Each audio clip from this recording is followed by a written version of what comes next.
10 సంవత్సరాలు అక్షరాల 10 సంవత్సరాలు ఆర్సీబీ ముంబైలో మ్యాచ్ గెలిచి చివరిసారిగా 2015లో ఓ ఐపీఎల్ మ్యాచ్లో వాంకడేలో ముంబైని ఓడించింది ఆర్సీబీ.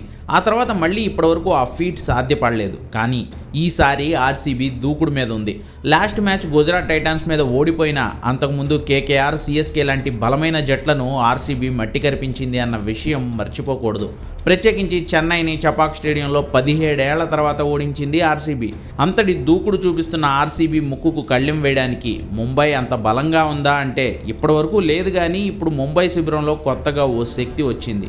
ఆ శక్తి పేరే జస్ప్రీత్ బుమ్రా. లక్నో సూపర్ జెయింట్స్ మీద జరిగిన మ్యాచ్లో రెస్ట్ తీసుకున్న రోహిత్ శర్మ మళ్ళీ తిరిగి ఆర్సీబీ మ్యాచ్లో ఫ్రెష్గా బరిలోకి దిగుతున్నాడు. సో రోహిత్ అండ్ బుమ్రా ద్వయం కలిసి రజత్ పటీదార్ నేతృత్వంలోని కోహ్లీ అండతో చెలరేగిపోతున్న ఆర్సీబీని ఎంతవరకు ఆపగలరన్నది ప్రధాన ప్రశ్న. ముంబై బ్యాటింగ్లో చాలా లోపాలు కనిపిస్తున్నాయి. సూర్యకుమార్ యాదవ్ టచ్లో ఉన్న మిగిలిన బ్యాటర్లలో కాన్ఫిడెన్స్ కనిపించడం లేదు. హార్దిక్ పాండ్యా డిసిషన్ కారణంగా తిలక్ వర్మ అయితే లాస్ట్ మ్యాచ్లో జరిగిన రిటైర్డ్ అవుట్ ఘటనకు బాగా ఫీల్ అయి లోలో ఉండి ఉంటాడు. వాటన్నింటినీ బద్దలు కొట్టుకుని ముందుకు వస్తేనే ఆర్సీబీకి టఫ్ కాంపిటీషన్ ఇవ్వగలుగుతుంది ముంబై.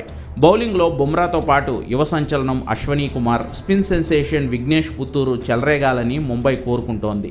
అటు ఆర్సీబీ విషయానికి వస్తే ఫిల్ సాల్ట్, విరాట్ కోహ్లీ ఇచ్చే ఆరంభంపైనే అంతా ఆధారపడి ఉంటుంది. పటీదార్, జితేష్, టిమ్ డేవిడ్ మంచి టచ్లో కనిపిస్తున్నారు.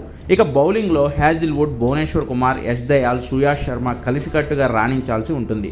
పవర్ ప్లేల్లో వికెట్లు నిలబెట్టుకుని రన్స్ రాబట్టిన టీందే విజయం కావచ్చు. ముంబై ఈ విషయంలో కాస్త బలహీనంగా కనిపిస్తోంది.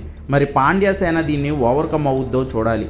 లేదా విరాట్ కోహ్లీ రోహిత్ శర్మ గడ్డపై వీరవిహారం చేసి 10 ఏళ్ల తర్వాత గెలుపు కరువును తీరుస్తాడేమో తెలియాలంటే ఈరోజు రాత్రి వరకు ఆగాల్సిందే.